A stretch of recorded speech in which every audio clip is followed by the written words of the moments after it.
एक बार गौतम बुद्ध वैशाली नगरी में धन प्रचार के लिए जा रहे थे।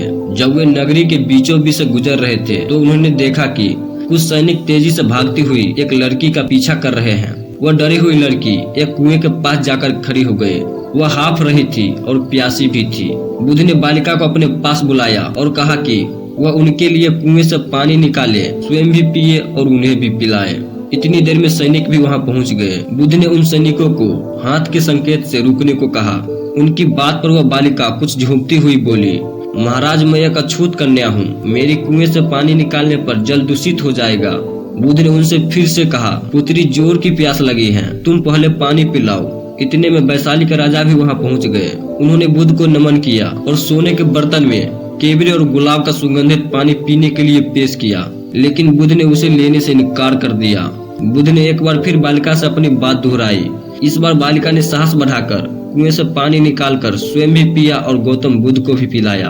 पानी पीने के बाद बुद्ध ने बालिका से भय का कारण पूछा। बालिका ने बताया, मुझे संयोग से राजा के दरबार में गाने का अवसर मिला। राजा ने मेरा गीत सुन मुझे अपने गले का माला भी पुरस्कार में दी, लेकिन उन्हें किसी ने बताया कि मैं एक अछूत कन्या हूँ। यह जानते ही उन्होंने अपने सैनिकों को मुझे कैद खाने में डालने का आदेश दे दिया।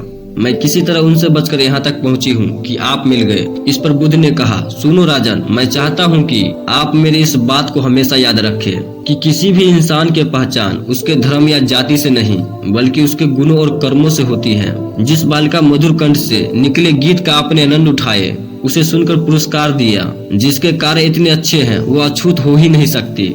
यहाँ पर नीची सोच और छोटे कार्य करके अछूत होने का परिचय आपने दिया है। इसलिए मेरी नजरों में यह कन्या नहीं बल्कि आप अछूत हैं।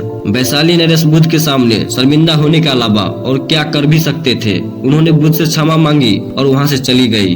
तो दोस्तों, इस कहानी की शिक्षा यही है कि कोई भी इंसान कार्य और विचारों से बड़ा बनता है, अपने धर्म और जाति से नहीं।